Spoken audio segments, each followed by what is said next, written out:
And ఇంకొకటి ఏంటంటే heredity అంటే కొన్ని సమస్యలు మన పేరెంట్స్కి లేదంటే పూర్వకాలంలో ఉన్నా కూడా మనకి పాస్ ఆన్ అవుతూ ఉంటాయి, లక్షణాలు పాస్ ఆన్ అవుతూ ఉంటాయని చెప్పాను కదా, వాటిపైన కూడా ఎక్కువ రీసెర్చ్ చేయొచ్చు. అలాంటి వాటి వల్ల ఏంటి ఉపయోగం అంటే తెలుస్తాయి. ఓకేనా?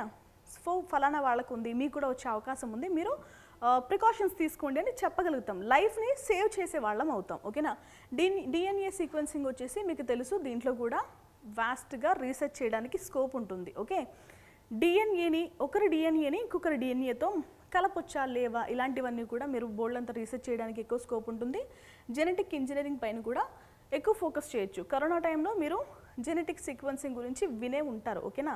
ఎందుకంటే ఒక వ్యాక్సిన్ తయారు చేయాలి అంటే దానికి కొన్ని లెవెల్స్ ఆఫ్ టెస్ట్లు అయితే చేయాల్సిన అవసరం ఉంటుంది. వ్యాక్సిన్ అనే కాదు, ట్యాబ్లెట్ అయినా కూడా ఏదైనా. ఓకేనా? దానికి జెనెటిక్ సీక్వెన్సింగ్ చాలా అవసరం. ఓకేనా?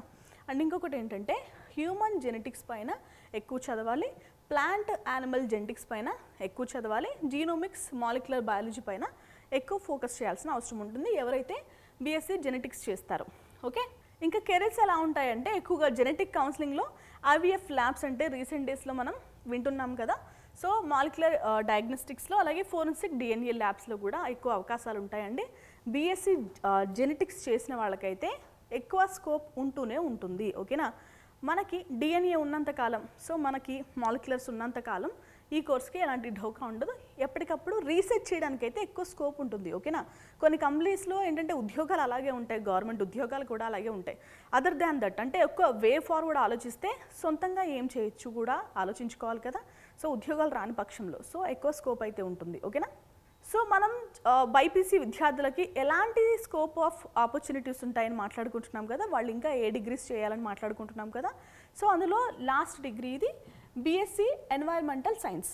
దేనిపైన ఎక్కువ ఫోకస్ చేస్తారంటే study of environment, pollution, climate change, sustainable development. Subjects ఏముంటాయంటే ఎకాలజీ, బయోడైవర్సిటీ, అలాగే ఎన్వైర్మెంటల్ కెమిస్ట్రీ, వేస్ట్ మేనేజ్మెంట్.